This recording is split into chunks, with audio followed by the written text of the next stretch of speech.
All right. We are back for the next half of this show. It's been a locked and loaded show so far. Now it's time to move back into the NBA because a couple days ago, on Monday to be exact, I remember we was on the show, me and Zay, and we got this news that Bob Myers was stepping down, and now we have this question a couple days later as we process everything that we heard on the show. So, does Bob Myers' departure from the Warriors end the dynasty? And Zach, if you want to start us off, by all means. Yeah, guys. So all of us here, one thing I love about it is we've all been watching sports for a really long time, and there's some common themes, there's some common tendencies we've seen throughout our years watching the game that will really hit us. And one thing I've always believed in sports, right? And I actually said this many times about the Warriors in the playoffs throughout when they were still playing, is a lot of times when you have a dynasty like this and it's ending right in front of you, it could take a while for you to realize it like right away.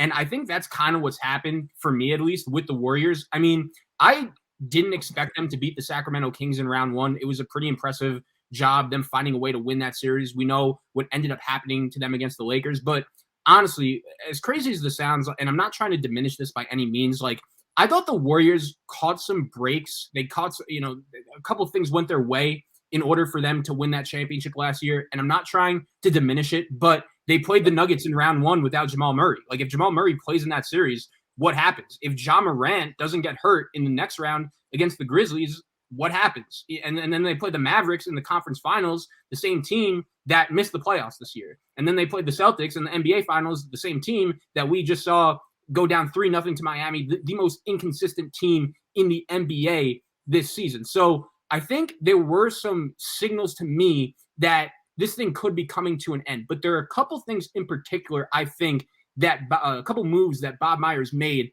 that I think really signaled the end of the Warriors dynasty. Number one, this is the big one, of course, is overreacting a little bit to Jordan Poole and his awesome playoff run last year and giving him that big time contract. Because right off the bat, I think that move is it's probably going to force them to move on from one of or both of Klay Thompson and Draymond Green. We know that Draymond Green is a free agent this year. I have no idea if he's ever going to play another game in a Warriors uniform. And I do think Bob Myers no longer being in the picture, that is not a great start to the offseason for the Warriors if you're trying to run this thing back. And Klay Thompson, I will say, as great of a career as he's had, I feel like in sports, you usually find yourself in trouble when you're dedicating emotions and things of the past in your decision making. And there's no doubt that Klay Thompson has had a great career, and he has literally, along with Steph Curry, changed this Warriors franchise. They literally were so good, they built them a new arena in San Francisco by themselves based on all the winning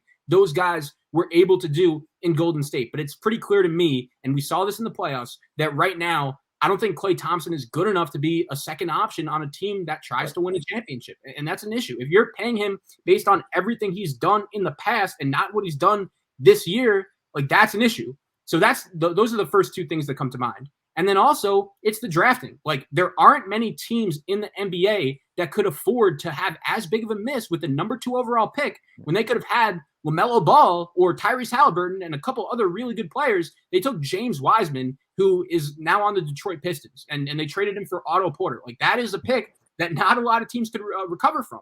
In this Lakers series, they didn't have any size. It was clear to me that they were not going to be able to play Kevon Looney and Draymond Green at the same time. So wouldn't that make you think, okay, just play Jonathan Kuminga? Nah, he's not ready. He wasn't good enough for them to play. So they had to play JaMychal Green over him, a guy that they had to play JaMychal Green over a guy they took with a top 10 pick in the draft. These are just not mistakes that everyone could do and survive. So as great as Steph Curry is, as great of a run as it's been for the Warriors, I think it gets to a point where when you're making all these mistakes, you kind of have to realize the end is near. It's inevitable. And again, I think they got as much out of this group as they could, winning a championship last year, getting some breaks along the way. This year, I still think, deep down, I think Sacramento should have beat them. Credit to Steph Curry, credit to the Warriors for dropping 50 in that Game 7, an all-time great performance. But the Lakers, they were clearly the better team to me from start to finish in that series. Yeah, I think Bob Myers' departure does mark the end of the Warriors dynasty. Now, the Warriors winning that championship last year was based off what we talked about to start the show, the playoff experience, the I've been there before. A lot of the Warriors success lately, excluding the loss of the Lakers, was, I got more experience. That's why they beat the Kings. That game went 7 games. The Kings were probably arguably more talented, but the Warriors had that I've been here before moment. That's why they wanted to play them from the start. But I think when you reflect back, the dynasty been over. Okay. Bob Myers stepping down didn't end anything. It was over. Okay. Think about it. Back to that draft that Zach is talking about, 2020. You had an opportunity. You struck gold in the lottery because you bottomed out the year before. You had an opportunity to draft LaMelo Ball or Tyrese Halliburton, and you decided to go with the positional need at the time. Sometimes positional needs, I understand the need for a positional need in a positional player, but sometimes if that transcendent talent and star in the making is there, you got to take that star and figure it out, right? And they didn't, right? Klay Thompson got hurt. Once Klay Thompson got hurt, that was a sign from God, right? That was a sign from God. He got hurt an hour and a half or 2 hours right before the draft. That was God saying, listen, man, you better take LaMelo Ball, right? They didn't. They still went with wise men. And a wise man told me, listen to God. Okay. And then you reflect back till after that. I understand they won the chip last year, but that was everything Zach alluded to. Breaks, injuries, championship pedigree, flex. That's why they won. Okay. So that draft impacted them on the long term, which is today, now, and the years after now. That draft right there, having a LaMelo Ball, a guy that could have helped them out drastically. Okay, help Steph Curry out drastically right now. Tyrese Halliburton could have helped Steph Curry drastically right now. And you miss out on a draft like that, this is where it ends the dynasty. So I think for me, I do have another point that I want to just touch on before I pass the rock to Cuzzo. I think the Warriors, it's hard for me to really take credit. Like, I really feel like I'm discrediting Bob Myers, and I don't want to do it. He did nice things, right? He found Steph, right? Struck gold over there, kind of, right? He struck gold on a couple other pieces. Klay Thompson, I get that, but he also did some good things. But they never really developed anybody like that. Like, think about it. Like, they signed Kevin Durant, won another championship. He's Kevin Durant. Everybody knows to get Kevin Durant the best player in basketball at that time, right? So, you have the bench that helped them win the first couple chips. You had guys like Sean Livingston. Everybody knew who Sean Livingston was. He just needed another opportunity. David West, all those guys was veteran players that knew their roles and knew what was needed of them off the bench, and they contributed. Now, when you have to draft and factory another bench to help Steph Curry out in this present day, you're not able to do that. You missed out, right? Kuminga was nice in college, right? Some of these guys they drafted were nice. And where they at? Where they at right now? Where they at in the rotation? Where is their minutes at? They wasn't able to develop them. Okay, fine. I get it. Winning the championships and development, slippery slope. Right? I used to think the same way. I made a segment like that until I saw what Miami did this year. Okay, with all them undrafted players that they got balling, they went to the final still. So you mean to tell me the Warriors couldn't do that? Nah. They've been overrated as far as their development, and that's why they are where they are, because they didn't develop the young guys to help Steph Curry out. And that's why we're here. So, no, the dynasty been over. We just seeing the fruits of that right now. Woof. Listen, man, both of y'all came with a lot of fire. But I'm going to respectfully disagree with both of y'all, right? From a different perspective. In today's NBA, I just don't know that. And depending on your definition of dynasty, if Steph Curry's still there and they still winning, is the dynasty still moving on? Maybe they lose Klay Thompson. Maybe they lose some of the core pieces. But I think if Steph is still there and they still win, Golden State is still part of this dynasty. That's how I'm looking at it. Maybe Klay Thompson don't leave. But here's my thing. Steph Curry is what, 35 years old, something in this area? And the way that the NBA, the way the sports is being played now with modern day medicine, playing to 40 is almost a normalcy when you're a great player. To the point, he's not that athletic. To the point, he's a great shooter. To the point, his shooting probably gets better. That's what I mean. So he's still got more years left. Who is to say some big name in the NBA don't come and join Steph Curry with that type of shooting? Some type of big man, anybody, Giannis, I don't know, you don't know. Somebody comes and say, I want to join a shooter like that because he opens up the floor for me. If that happens and then they win another championship, are we going to come back and say, oh, but that wasn't part of that dynasty? I would look at it as the same dynasty to the point I believe something like that could happen. So I'm I'm not going to say it's over just yet. Both of y'all made great points. I see the pieces is falling. I get it. Nothing that I'm going to say is going to go against what y'all saying. I see everything y'all said. But what I am saying, somebody might come and join this team, okay? Some big name might come join this team. With the type of shooting that Steph Curry have displayed over his career, most people wants to play with that because it give a lot of spacing. It give a lot of room. Steve Kerr's still there. You know, he got that ball movement coaching style. All of these things can be true to the point they might win another championship. I just ain't gonna write Steph off for no. Maybe he might get 5. Maybe he might get 6. I don't know. You don't know. So before I say it's over, I'm gonna ride with Steph. Nah, I would like to respond to that just very quickly. Zach, you can double up after. A couple things. To me, the walls of Jericho collapsed. Personally, I think it depends on the caliber of player, and it goes back to how y'all feel about this super team. Because, like, you know, let's say Right. if it's a tier 2, tier 1 player, a lot of people on the show, including Zay, thinks the super team era is over. So by that definition, you know, unless you get like a solid tier 2, 3 player, for example, Paul George or something like that. I'm just throwing a name. Paul George, that caliber player.